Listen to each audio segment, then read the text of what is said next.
Oh, hello. I'm in Colorado. It's windy. You can probably hear it. I wonder if I can monitor my audio.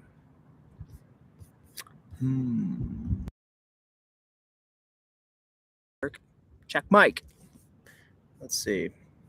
Never done the live thing before. Manage.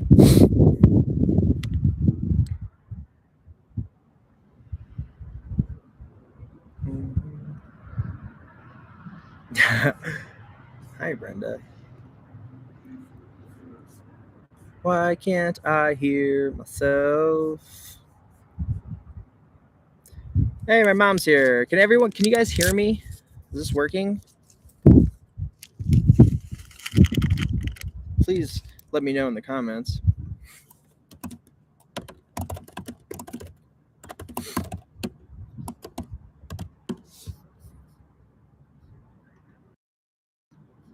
Interesting. Oh, good. Cool. Sweet. All right, let me get my coffee going here. Start answering some of these questions. Cool. I was concerned about the wind. So we got 5 people up in here. Mom, I went to audio school with her a long time, like 2012, I think. Here I am having audio problems. Thinking to myself, that's funny. That's some funny stuff. All right. Where do these questions live?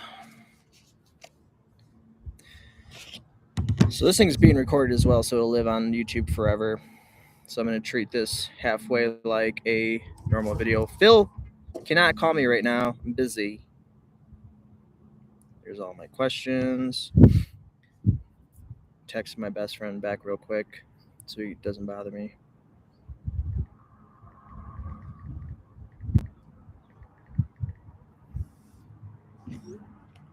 All right.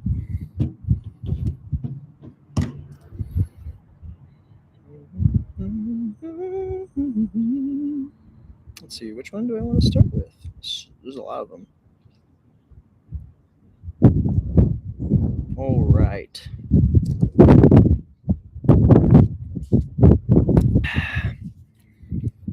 What would you like people who don't live on the road to know about my life? Hey, it's also Ray and Baron. Hot stuffs. I'm cold. All right, what would people like to know about people who don't live on the road? What would they like to know possibly about me living on the road? It's pretty. There's a lot of similarities for sure. There's a lot of similarities. For example, like grocery shopping has to happen quite often. We have refrigerators. Same. I'm having banking problems right now, actually, which kind of stinks. And I'm not anywhere near my bank. My bank is thousands of miles away, so that stinks. So same issues there. I mean, the weirdest thing is like we have to find water half the time, and finding water is kind of weird. Like water is not as accessible as you may think. You have to go to the store mostly to like buy water bottles, but we don't like to do that too much because plastic is bad. Shockingly, there's a lot of places around America that have just spigots at gas stations, churches, coffee shops.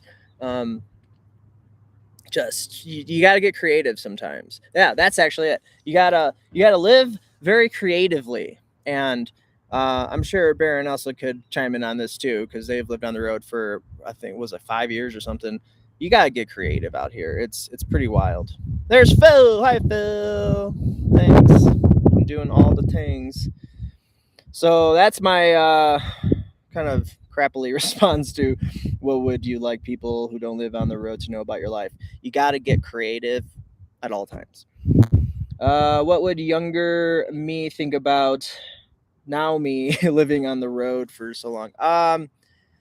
I think my younger me would think it's cool because I've always wanted to live in the woods and camp for like a living. And I've thought about that since I was a kid. Just wanted to be fishing outside all day. I want to just be camping all the time. I just want to be outside like I am right now, except there's like tiny homes and things. So the younger me would be extremely proud and happy that we're here doing this. And the good thing, the younger me is me. So here we are. What do you find most beautiful about the world, and has that changed over the 3 years? Yes, I was always terrified of the world. The world seemed like such a scary place. Maybe it's because I grew up in Chicago, where they always talked about violence this, violence that, and I've witnessed some of it. I've seen some of it. I've been a part of some of it, and it's really it gives you a weird perspective on the rest of the country. And I would have to say the rest of the country is extremely safe. Extremely safe. Big cities are far dangerous than small towns like I'm in right now in the middle of nowhere, Colorado. I've been into New Mexico. I've been to every Western state. In a lot of the towns in those states, everyone gives you the 2-finger wave. They smile at you. They want to invite you in. The rest of America is so humble and so nice. It's like you don't want to go back to a city because everyone kind of ignores you and is kind of ignorant and is always speeding around everywhere. Everything's fast, and I don't like that. I like everything to be slow and smooth. Smooth is fast, which is kind of weird. So that's that question. Let's see. How has road life challenged you the most, and why are you grateful for that challenge? I was a very comfortable person, and living on the road pushes you very far outside your comfort zone. It's not even that you're going outside the comfort zone, you're expanding the comfort zone. And I needed it. I really needed it. It's turned me into a man. I'm gonna say I was pretty immature for most of my life, and I feel like I've become a man. I'm cool with responsibility. I kind of get after things a bit more, and I'm grateful for that because I've been able to grow a video business very rapidly in the last 2 years, which is like, that's kind of crazy. The last business I started took 5 years to take off, and now this one only took literally maybe a year and a half to like really get somewhere where it's stable and I don't have to even think about it. It's just going. So yeah, a lot of discomforts have turned into comforts lately. So it's kind of cool. Here's one of my faves. Do you have a darkest moment or phase from the past 3 years? Or are you better at navigating the phases? Okay, so yeah, when you're living in something, and I started out living alone for the first year and a half, like no friends on the road, just pretty much me, myself, and I. There's a lot of reflection that goes on there. There's a lot of introspectiveness that I would have to say needs to happen if you want to evolve to a new level of your own humanity. And I've witnessed probably the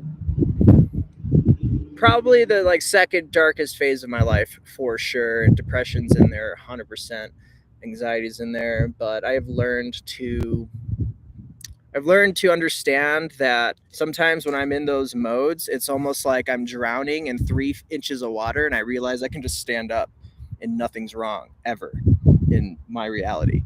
I create the reality, so why would I want to be depressed? And once I realize that, I can snap out of things pretty fast, and it just takes shifting your mind. Like, for example, I've been really insanely stressed out the last 2 days with filming tours, driving to this place where I'm filming tiny home tours for the timber tiny homes, and there's just a lot of stuff. My bank is all jacked up, and it's really wild.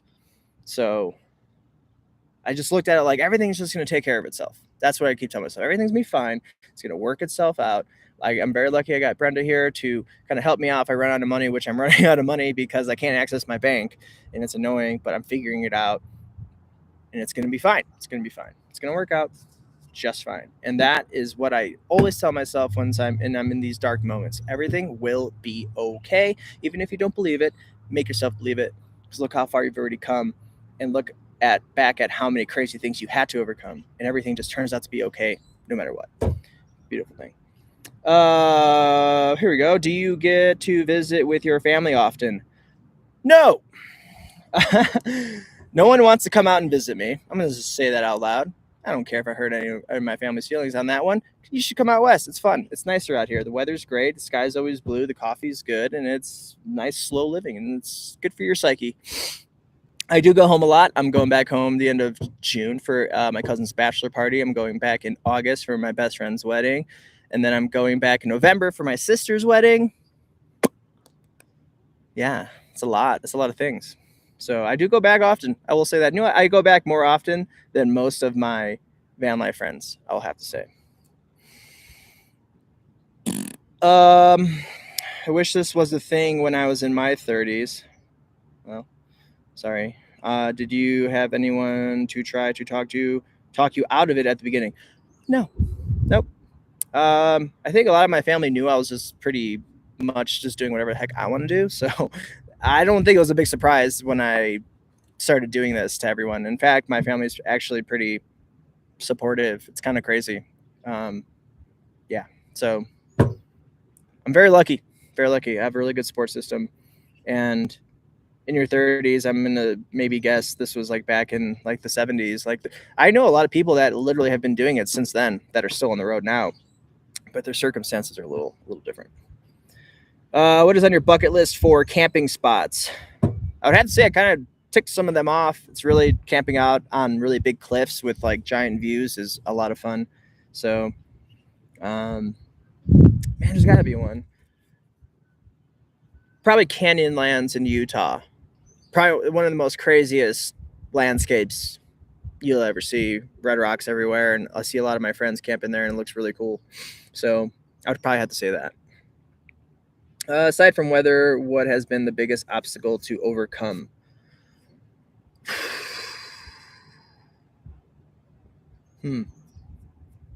Besides my mind, because my mind's I'm usually in my own way most of the time. I would have to say finding a place that you really vibe with, that you feel comfortable at, and it feels like home. And I've only been to a handful of those places, like Sisters, Oregon. It supports one of my favorite forests, Ponderosa pine, sparsely forested. You can see way deep into the woods, and there's like nice little grass everywhere. Like those spots really get me going, and there's not a lot of them. So when I find them and I dig the vibe of it, I stay there as long as I can. So I would say that's an obstacle for me for sure. Oh, let's see. Best poop views, city, town, or state. So my favorite poop view is in the Grand Tetons on the Paintbrush Trail. I did a thing there for the national park where I was a volunteer, and I got to spend a week in the backcountry there, and I got to walk around off trail everywhere, and I stumbled upon this enormous precipice overlooking the entire canyon valley thing of the Paintbrush Canyon, and it was like Simba kind of situation, and I'm just sitting there or squatting there taking a dump. It's pretty cool. What would you tell yourself 3 years ago before you embarked on this adventure? Man, get ready to meet yourself. Get ready to meet yourself. Yeah, because there's not a lot of distractions out here besides your phone. And yeah, I spend way too much time distracting myself, but it's also a lot of time where you don't do that, and you have to meet yourself, and it's really weird. It's really weird because you're kind of killing the false being within, and you kind of grieve it a little bit because you're used to being that specific person, but you keep growing and you eventually realize that's not really you anymore, and you have to change, and change is the only thing that is really permanent. So when you look at it that way, when you're constantly changing and evolving, it's probably a good thing. And like I said before, like I used to be pretty immature, and now I've become mature. I've had to let go of that old self of me, but that parts of that are still there. They're still here. I've just kind of changed the lens of how I view a lot of things. Morning from Portland. What's up, Portland? I will answer all these other questions here in the comments once I'm done over here, which I don't know how much longer that's going to be, but we'll find out. All right, let's see here.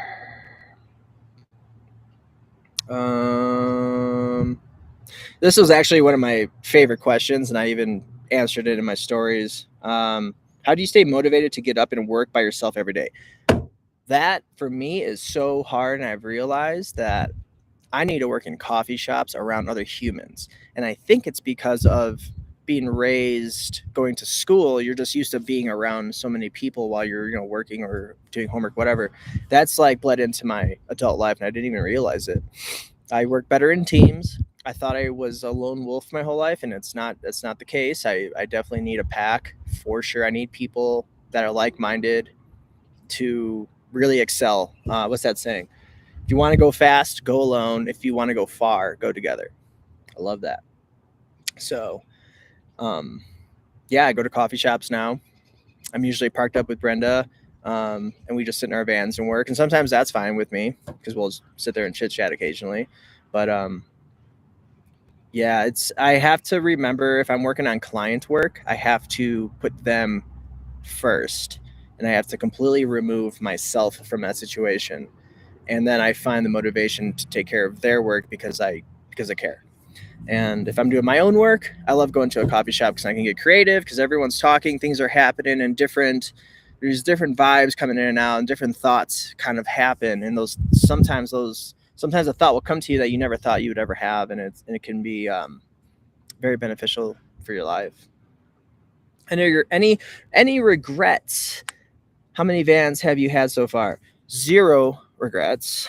I started off in a camper for 4 months with my truck. Sold both of those. Got a Honda Element. Lived in that for a year.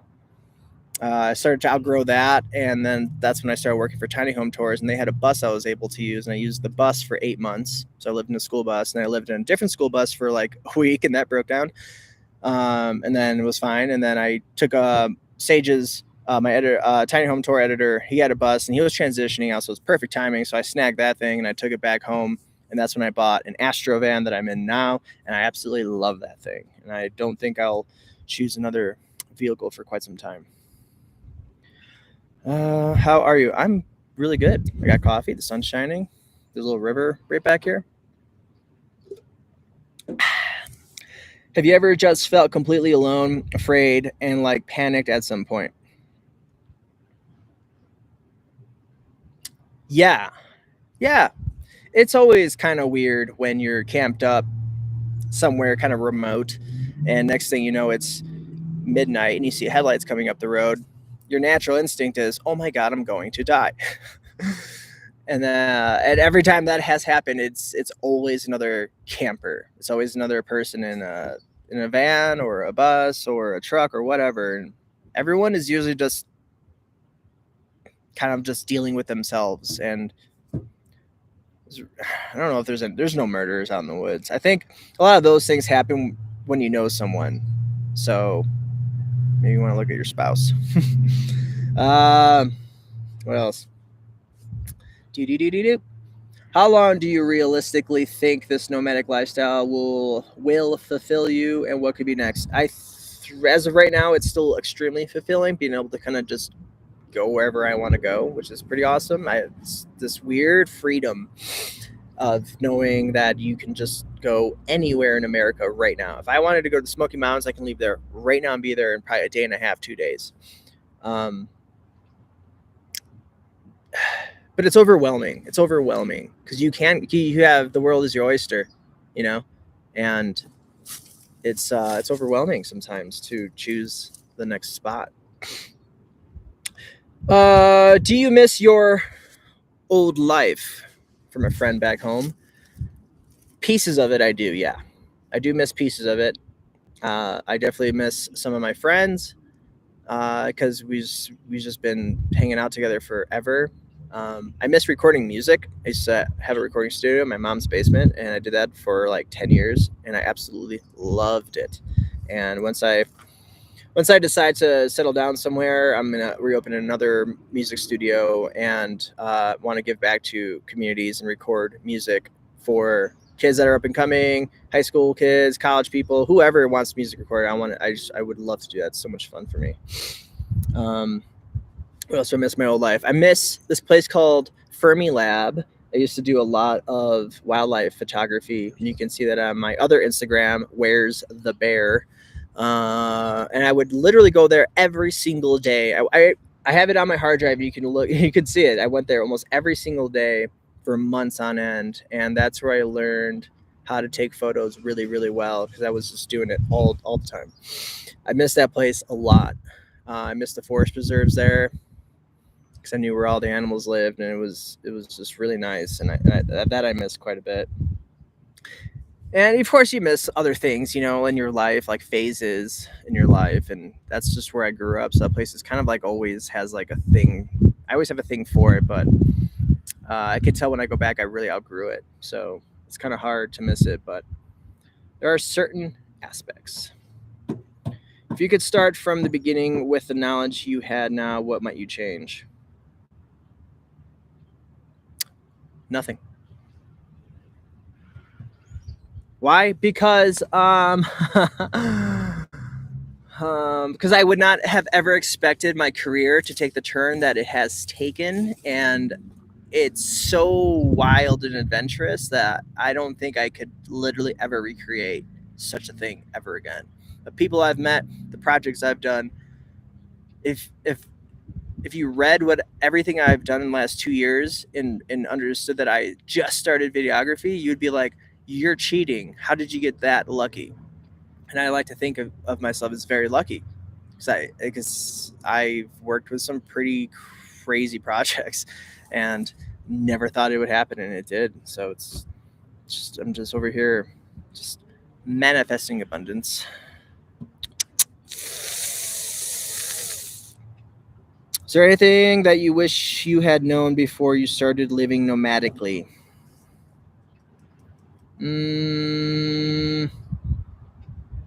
No. Mainly because I've been camping my whole life. I've done bicycle touring where you load your bike up with camping gear and you take off. So I've I already had like the traveling part kind of figured out a little bit in terms of what to bring, what not to bring. And I already kind of like being a minimalist in a sense. So like I was kind of made for this, to be honest. I feel like I was really made for this. This feels really right when I do it. So I wish I had known to do it earlier. That's about it. How/what specifically got you through the days you wanted to quit, the days of deep loneliness? Again, just realizing I'm just drowning in my own metaphorical tears, and I can just get up and change my mind and not have to be like that. That's it. We have what's called, I preach it all the dang time, neuroplasticity. They usually say it's only in children, like when we say children are sponges, and they copy everything in their thing. We still do that for sure. I've already changed my mind completely with specific things that I really wanted to be changed. So you can do it too. You just have to keep telling yourself a new story, and eventually a lot of those messed up days kind of start to fade away, and you realize it's just a thought. You can observe the thought. You don't have to be the thought, and you can just let it go. What kept you committed to your path when all this self-doubt flooded in? That's a big one. Yeah, I have a lot of low self-worth issues. Therapy and shadow work. I do a crap ton of it. Smoke marijuana, and it keeps my mind nice and open and free, and allows me to be really introspective with myself. It allows me to reflect on my day. It allows me to have a different perspective of myself, to see where I might have been lacking, or maybe I said something stupid, and I can kind of correct that and become a better version of myself. So yeah, if you have self issues, go talk to somebody. Go talk to someone. It feels so nice. It feels so good. It's not scary. It's one of the greatest things ever. The evenings are the hardest when what the heck?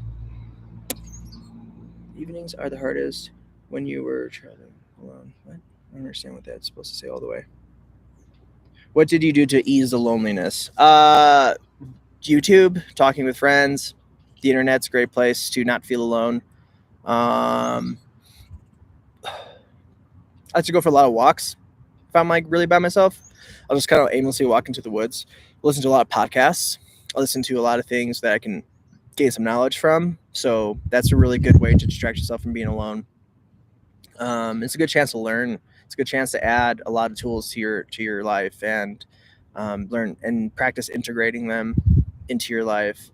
I use a lot of that lonely time to like clean my van out, organize things, catch up on stuff.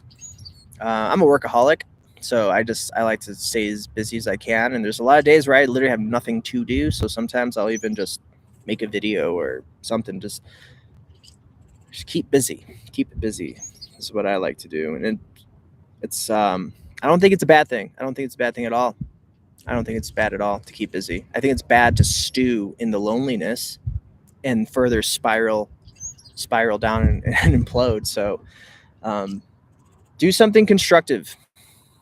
Yes, do something constructive. Yes, Fermilab in Batavia. Have you ever run in? So I'm going to start reading some comments though, because I'm done over here. I think. Yeah. Am I done over here? Yep. Yeah, all done there. Cool. So thanks everyone who asked questions on Instagram. You'll be able to see this if you want to hear your question answered. All right. Blah, blah, blah, blah, blah, blah, blah. Let's see. Let's start from the top here. Elsaray and Baron, what would your recommendation for a starter vlog camera? Okay, so that's a fun one. If you're on a budget, I would say start with... You can start with the Canon mirrorless, the M50, I think it is. It's like $800 camera. I'm a Canon person, so I'm probably going to talk a lot about Canon cameras instead of Sony's or any of those other ones. But Sony actually does have a really good vlog camera. If you literally type in Sony vlog camera, I think it's called I think it's a Z1 or something. But if you Google it, pop up. It's all pretty much ready to go. It's got a flip screen. It's purely made to go vlog, and I think it's like $1,000 or something. But the next step you can do Canon wise would be the EOS RP, which is the lower end of the full frame mirrorless that they started coming out with a couple years ago. After that is the EOS R, which is what I started with, or that's the camera that the first mirrorless full frame camera I bought, the first pro camera, even though it's technically not a pro camera. 16 to 35 millimeter lens is perfect, nice and wide. If you got the money, buy a 15 to 35 RF. That'd be really cool. Right now, I vlog with a Canon R6, which is kind of ridiculous, and I don't have it with me. But yeah, I think that the little RP is a great way to start. It's inexpensive. It's a good way to see if you're gonna even like it. I got a GoPro Hero 10 that I used to vlog with, which is really fun because it's very small. You can just put it in your pocket. iPhones, so many people use iPhones now. iPhones look really good, I'm not gonna lie. They represent what the outside world looks like color-wise really well and detail really well. Start with your phone. Your iPhone is more than capable. There's a lot of vloggers that have over 1 million subscribers and gets millions of views literally using an iPhone. So I would say stay within your budget however you can, and then once you feel like you've outgrown it, step up. Hope I kind of butchered that a little bit, but whatever. Y'all get the point. Just use your phone. Morning from Portland. What made you decide to move full-time on the road? I may have missed it. Nope. Answering it right now if you're still here. Again, I want to just live in the woods. That's it. Just want to live in the woods. Just want to be away from people and energies that don't serve me. I feel like I'm pretty sensitive to other people's vibes, and I'm sure a lot of us are, and we might not be aware of it. We might not acknowledge it as much as we do, but the more I can acknowledge that, the healthier my mindset becomes. I also moved into a vehicle to travel around America because I wanted to be a wildlife photographer. So, and it's still happening. That's it. I just wanted to be a full-time just run and gun filmmaker living in a van, all gritty and stuff. I like that. I like that a lot. It's fun. You feel alive. You feel alive all the time. Every day is an adventure, and I love adventure. That's why I moved down the road.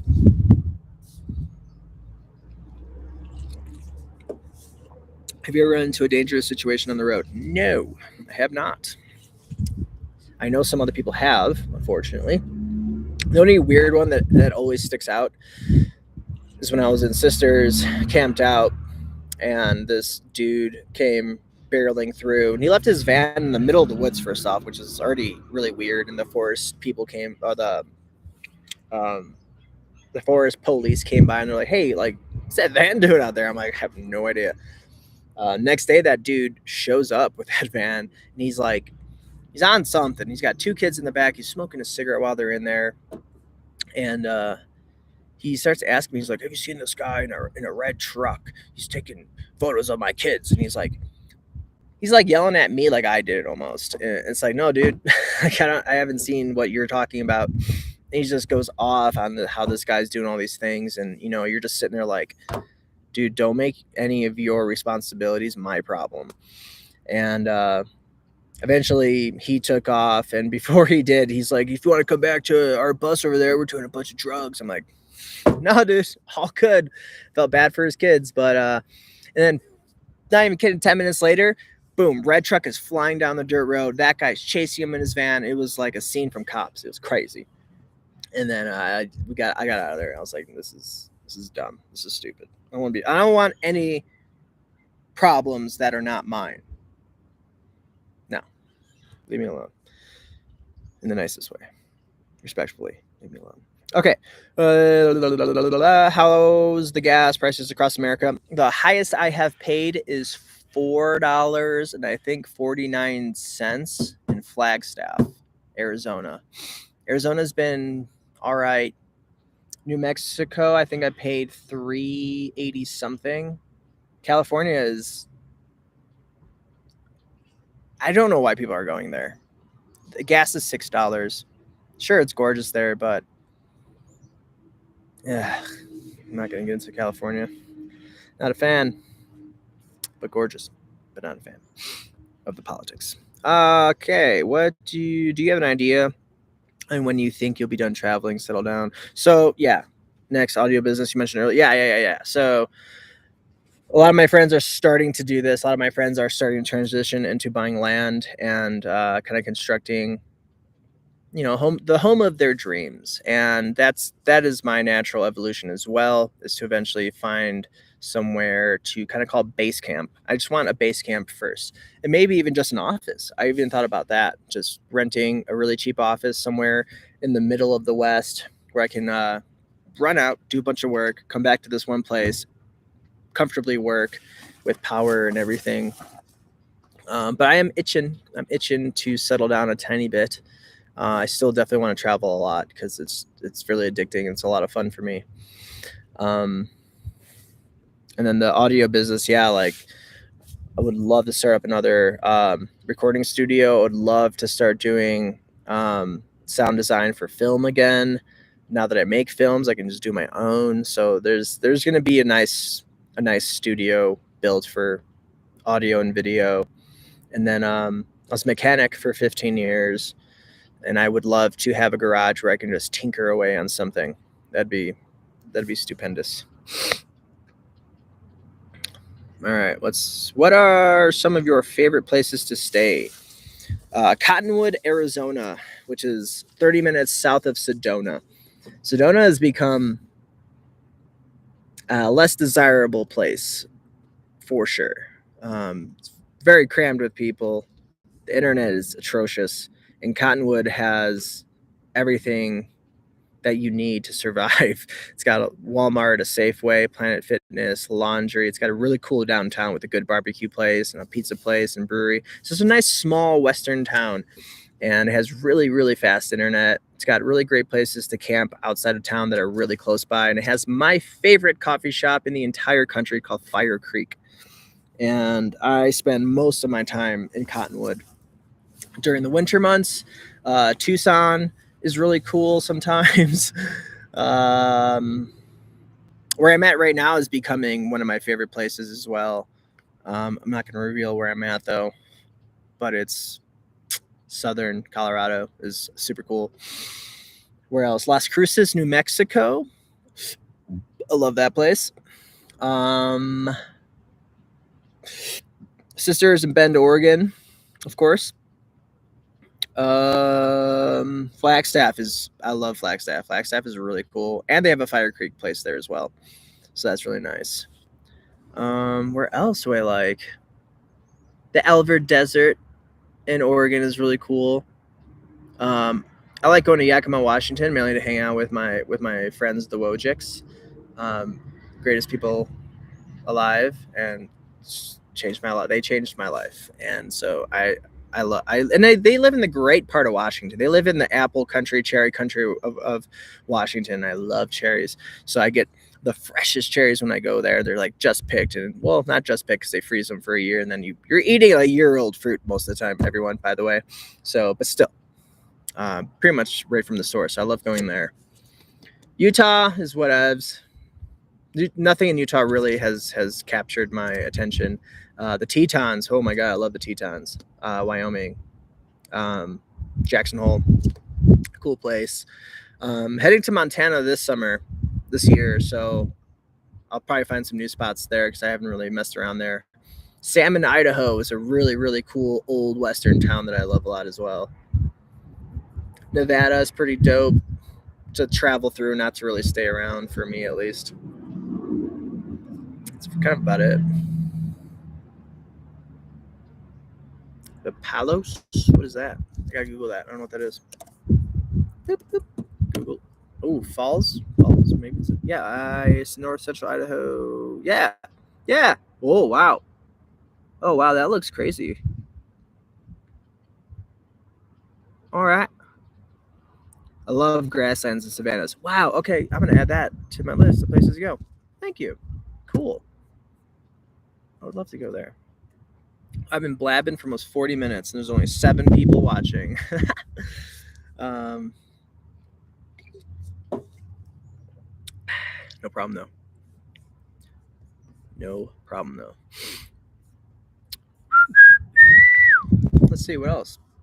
Yeah, living on the road, it's weird. I still really like it. Even though it's so crazy to think 3 years have gone by. I'm 35, so that means I left when I was like maybe 32 probably. I left May 2019. I don't want to do that. I don't want to do all that mental math right now, but yeah. And boy, have I changed. I have changed for the better. I used to be really just,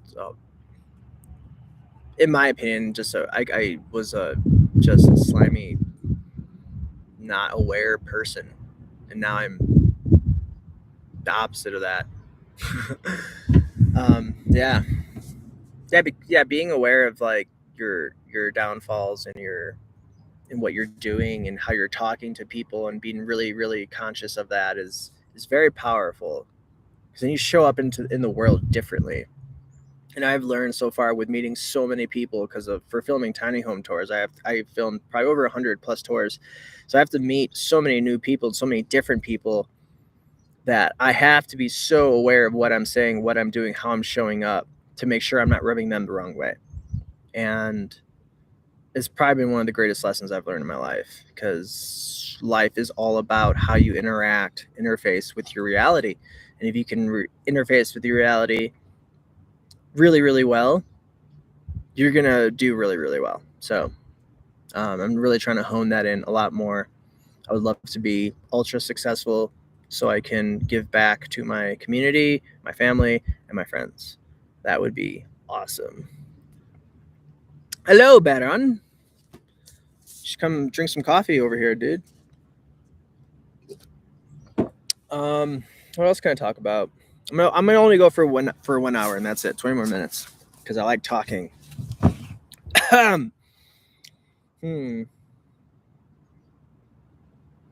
Yeah. 3 years. 3 years. I still have to go to Baja. I was supposed to go this year. I was supposed to go last year. And it scares me. I'm not gonna lie. I don't know why. I'm still a scaredy cat. So like Mexico kind of freaks me out, but I know next year I really, really would love to go with a group of people, and I just have to do it. Have to do it. What's this? Man, we may do that soon. When might you start up? So when I talk to my friend John Luke in a couple weeks at the Overland Expo, him and I will talk about doing this podcast thing, letting it out a little bit. And then yeah, Baron, I for sure want you on because we have a lot to talk about. We have the world is a funny place, and I love how my friend Baron sees it. He sees it kind of like I see it, and so does my buddy John Luke. And I think that's actually been the greatest thing about living on the road for so long is you do get to meet so many different people, but you also meet people that think kind of like you as well. And when you meet people like that, you're a bit more like understood, seen, and heard, which is kind of like the core fundamental human nature. Like, if we don't have those things in nature, like let's say you live in a tribe back in the day and everyone thinks you're a weirdo and you're an outcast and you get shunned, you're not going to live, because what you're going to do, you're going to go hunt by yourself with a bow or a spear or something. Like, you die without community I'm talking like 20,000 years ago. Like, you die without community. And it's kind of like that now. Like, you're not going to die. You can be alone now, which is kind of crazy to think that the humans always needed other humans for the longest time. So having a community now is more for like just like an emotional support almost. If you're starting a business, you want to have really good like-minded people around you so that business can grow. And I just think it's really, really important. So if you got friends that piss you off and you feel like you're just sucking your energy out, just leave them. I've had to do that so many times, and it's powerful. There's a lot of power in that. You start to witness your power and your worth because of those things, and you start to learn who you are, and then you become more loving to yourself, and that's the key. The more you can love yourself, the more you can love others. Otherwise, this just doesn't work that way, I don't think. But yeah. What's this? What are the least talked about lessons you've learned living on the road? Digging a poop hole in really hard ground. Instead of digging and scooping, you just shove it in and then just corkscrew your shovel into the ground, and you got a hole real fast no matter what kind of ground you're in. That's one thing I learned that no one has ever taught me. I figured that one out on my own. Made a reel about it. It was pretty funny. ¿Qué más? I know, right? Baron tried, I swear to God. I did it on your rocky ass land. Give it a whirl. It works. You have to have sharp edges on the shovel to like cut through, kind of like a drill bit. That's essentially what you're doing. Oh, here's a fun one. Okay, so living in a house where you have access to a shower, you shower probably every single day, and that's not good for you. I know it sounds freaking crazy, but like, the more time you spend out in nature, the more your nature comes back up, and more of how those societal norms to go away. Like, Brenda and I will go a couple weeks without taking a shower, and sometimes we don't even stink at all. You have a natural biome that takes care of your body. You have more natural bacterias than you do human cells. So technically, you're just a walking piece of bacteria. And if you start to wash all that stuff away and you're putting all this soap and crap onto your skin absorbs it and it goes into your bloodstream. And it goes to your heart and your lungs and your organs and your brain. And it just jacks you all up. It jacks you up. That's probably why a lot of people are super depressed and anxious and all messed up, because we're eating stuff with all sorts of crap we can't even pronounce, and it's affecting you in a certain way. Dr. Andrew Huberman talks about that all the time, and he studies the brain quite often, and he sees those connections happening with certain foods and certain color dyes. For example, like red dye number 40 increases ADHD in kids. Didn't know that until I read it, and until someone actually was able to prove it. And it's like eye-opening, like, wow, yeah, man, that's like, why is that even in food, you know? So I forgot my point, but is rewilding. Rewilding is really interesting. I'm more in tune with nature, a lot more in tune with nature. It feels more real. It feels correct. It makes sense. It makes a lot of sense. Brenda, she's right there. Look at, you can see her. Wait, I can't do this really good. You can see her van between the trees right there. If you had all the money and resources in the world, what would you live in? Man, I don't know. I didn't think about this really well. I don't think about what I would do. Well, I mean, I do think about what I would do if I had a bunch of money. Like I said, that would be taking care of people. I'd probably actually build like a container colony. Yeah, I'd build a container colony, and people who need to, people who like need to get out of a situation that they're in, that would be like a safe place for them to hang out at. That's what I would build.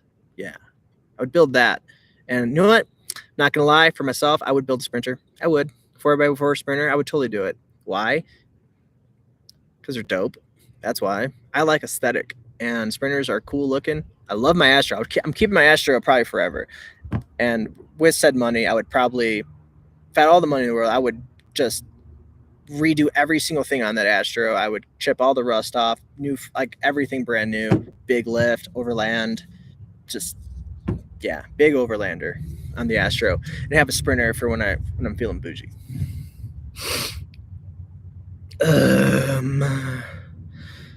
Facts, and beard/hair do a lot better without constant soap. It does. I've noticed I'm not losing as much hair because I'm not putting all this shitty shampoo in there. Granted, I try to buy the most natural, organic stuff humanly possible, but still, like, I'm losing way less hair. Like, my hair is staying, which is really nice to see. And yeah, it's just I don't know. I just like my skin feels better when the natural oils do what they do. I have almost most of the time I have like less pimples and stuff too, but mainly because I live in a dry climate now. That's another thing. Living in a dry climate, you really don't have to do any showering. Like people in the wintertime back home, you just wear hoodies and sweatshirts all day. You wouldn't shower for a week straight because your body just doesn't get gross. You mentioned being creative with some life essentials. Can you go into more detail about getting water? Underground home. Yeah, man, that'd actually be dope. I would love to do like an Earth. What do they call it? Earth something? Earth ship? Something Earth home. I don't know. There's actually one over there. It's like a little hobbit home. All right, so getting creative. Okay, so here's a good example. I was in Cottonwood at that Fire Creek coffee shop, and it was closing. And this is when I lived in a school bus, and I was out of water, and that thing held 46 gallons, and I was just fresh out of water, and I had no idea where else in that town to get water. So I asked, and I'd been going to that coffee shop so much that they knew who I was, and so then I asked them, like, hey, can I like borrow the spigot around back? And they're like, yeah, sure, you come here a lot, go ahead. And that's how you get creative with it. You go in, you build a relationship with someone, and next thing you know, they give you perks. And that's kind of what's happening here at this Tiny Timbers thing. I mentioned that I film for Tiny Home Tours, so I'm filming one of their tinies. And I also mentioned I would do a little extra marketing stuff for them for a free stay in one of their tiny homes. And I think we might be staying there for a couple days. And I'm just taking some photos and taking some video of the tiny space for marketing for them. And they have hoses, and there's a coffee shop right there, and there's food. Like, you know, you got using your skills that you have to barter with someone where you don't need money. And I can't access my money right now. I have $62 left that I can use until I get my card from my bank, which I don't even know when that's going to happen. So you got to get creative, and I got creative, and I used my skills and bartering skills to obtain somewhere to stay where I took a shower the other day. So it's kind of nice. It's kind of nice to use your skills in that manner. 10 more minutes. All right. ¿Qué más? What else? 3 years on the road.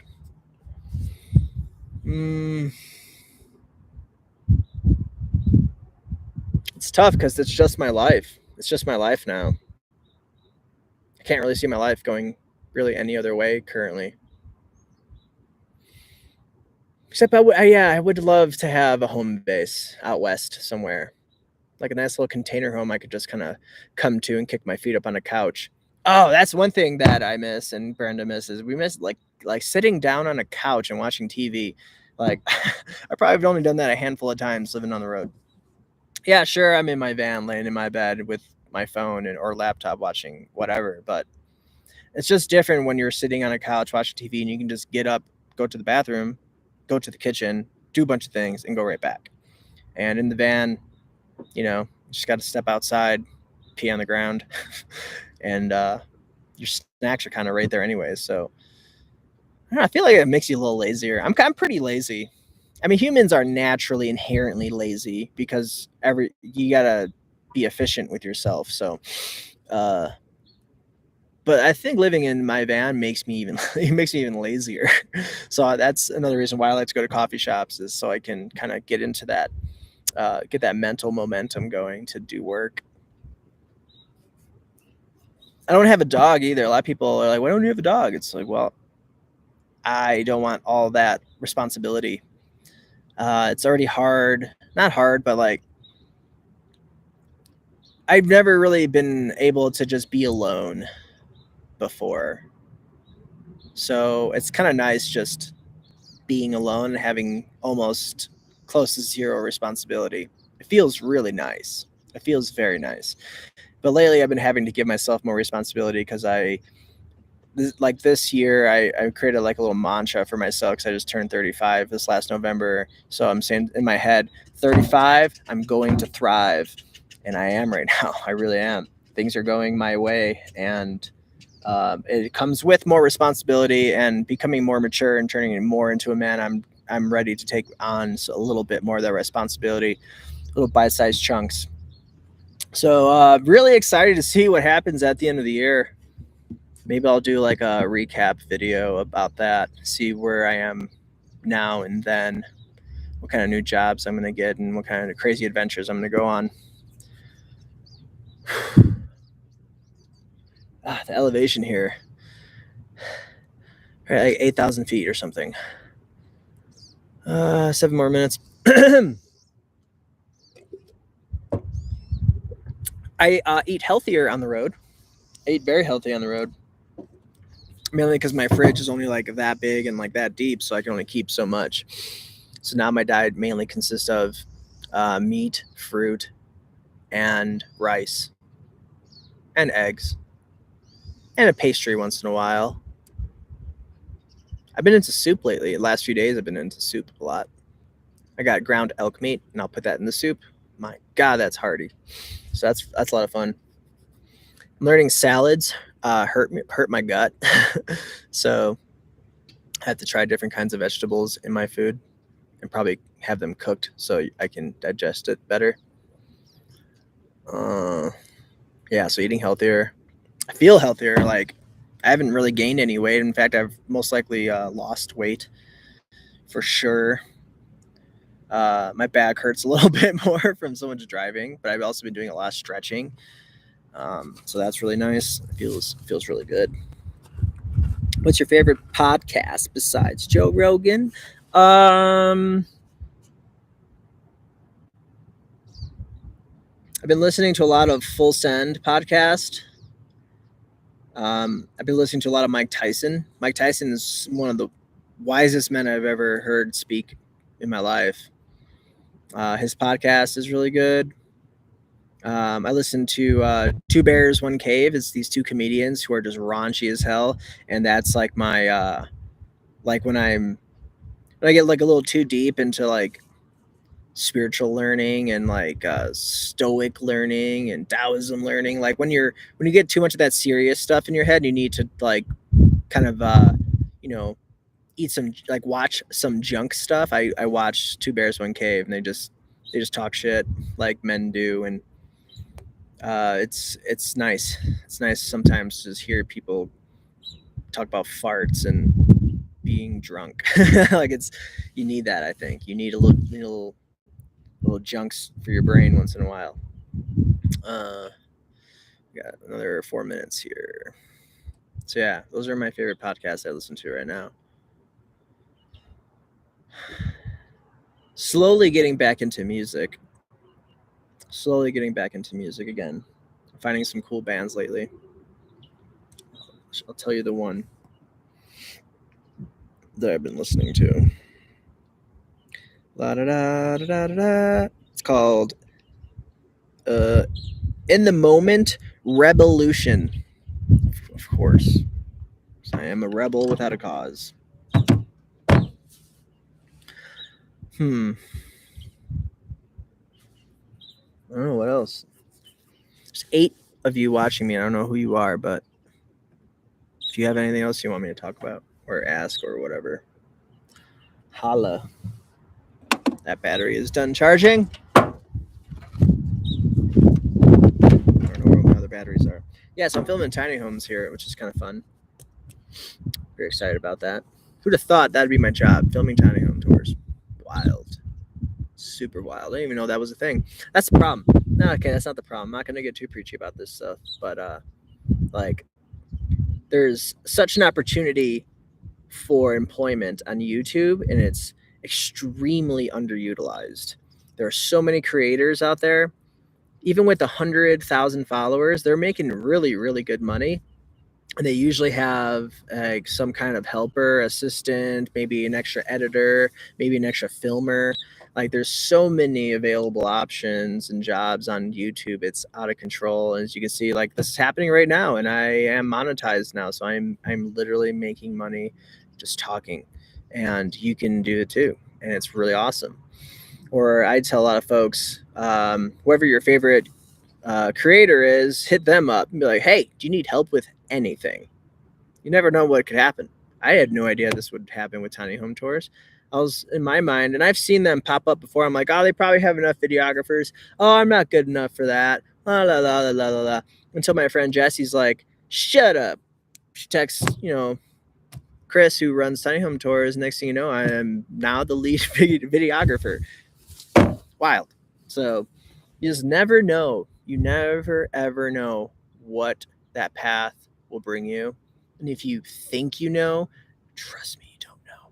You don't know. You can't read into the future. If you could read into the future, you'd be a cajillionaire by now. So practice not trying to think you know what's going on, because you won't. You won't. I've tried to control everything in my life, and it's never gone the way I wanted it to, ever.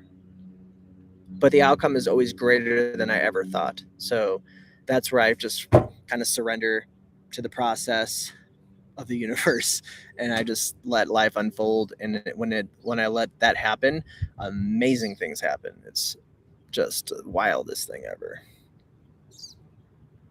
And you gotta take some action, of course.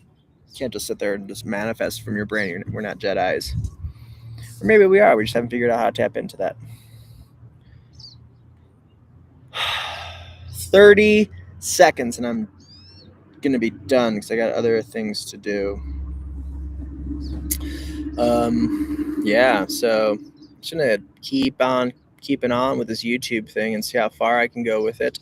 It'll probably evolve and change over time, going from vlogs to probably tutorials, and eventually I want to teach people how to use cameras and how to film things really, really well. I get a lot of good feedback about my work, and I have to start owning that a little bit more, because usually I'm like, nah, I'm not that good. It's like, you know what? I'm actually pretty freaking good at filming things. So I'm gonna keep hopefully that feedback keeps coming. I do enjoy negative feedback, because that's an opportunity to become better. So I like it. It feels good. My ego doesn't like it, but it doesn't have a choice. So we're trying to level up here. And I'm over an hour, and I have other things to go do. Cool. So actually, hold on one sec. Make sure that no one responded to the thing I posted about me doing this thing right now. Nope. Cool. All right, we're done here. Thanks for listening to me talk about things that, are normal for me and probably not for you. I don't know. Who knows? I don't know. See, again, I can't tell what you're thinking. Thanks for watching. Oh, what's this thing? Oh, yeah. No problem. Thanks for constantly always being around, because you're always in my comments. You're always doing it. You're awesome. Thank you. Okay, see you. Bye. I don't know how to turn this off. Here, end stream. Toodaloo.